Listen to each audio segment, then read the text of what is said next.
ये क्वेश्चन थोड़ा सा भाई जो नोट करो। राष्ट्रपति की आपातकालीन शक्तियां 3 प्रकार की हैं। एक 352, 356, 360। 352 तो तब लगता है जब कोई दूसरा देश इंडिया पे अटैक कर दे, बाह्य आक्रमण। लेकिन इंदिरा गांधी जी ने जो इमरजेंसी लगाई थी वो भी 352 के अनुच्छेद के तहत लगा थी। लेकिन तब तो किसी देश ने इंडिया पे आक्रमण किया ही नहीं था। इंदिरा गांधी ने लगाई थी इंटरनल, आंतरिक अशांति के नाम पे। क्लियर हो गया कि देश में आंतरिक अशांति फैल गई, इसलिए क्या है, इमरजेंसी लगानी पड़ रही है।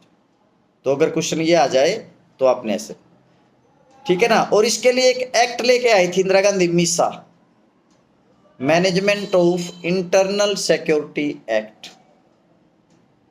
356, जब किसी राज्य में सरकार संवैधानिक तरीके से नहीं चल पा रही है, राज्यपाल की रिपोर्ट पे राष्ट्रपति, उस राज्य में राष्ट्रपति शासन लागू करता है। जैसे ही राष्ट्रपति उस राज्य में शासन लागू होता है, उसके लिए कानून कौन बनाती है, भारत की संसद बनाती है। तीसरा है 360, जिसमें फाइनेंशियल क्राइसिस हो जाए।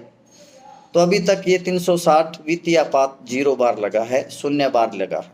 क्लियर हो गया, ठीक है ना। और आपातकाल में लोगों के फंडामेंटल राइट्स सस्पेंड हो जाते हैं।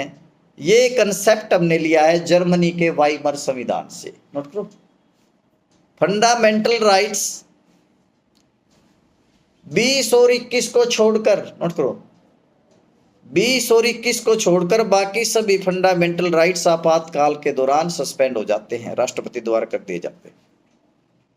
जब भारत में इंदिरा गांधी ने इमरजेंसी लगाई, उस समय भारत के राष्ट्रपति थे फखरुद्दीन अली। कौन थे, फखरुद्दीन अली।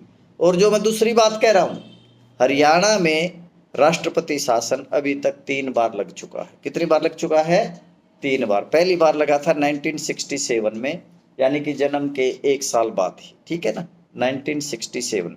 अब एक क्वेश्चन और जोड़ सकते हैं, ऐसा कौन सा राज्य है जिसमें सबसे पहली बार गैर कांग्रेसी सरकार बनी, वो था केरल, 1957 में। 1957 में ई नंबूद्रिपाद वहां के पहले मुख्यमंत्री बने केरल के। क्लियर हो गया, नेक्स्ट।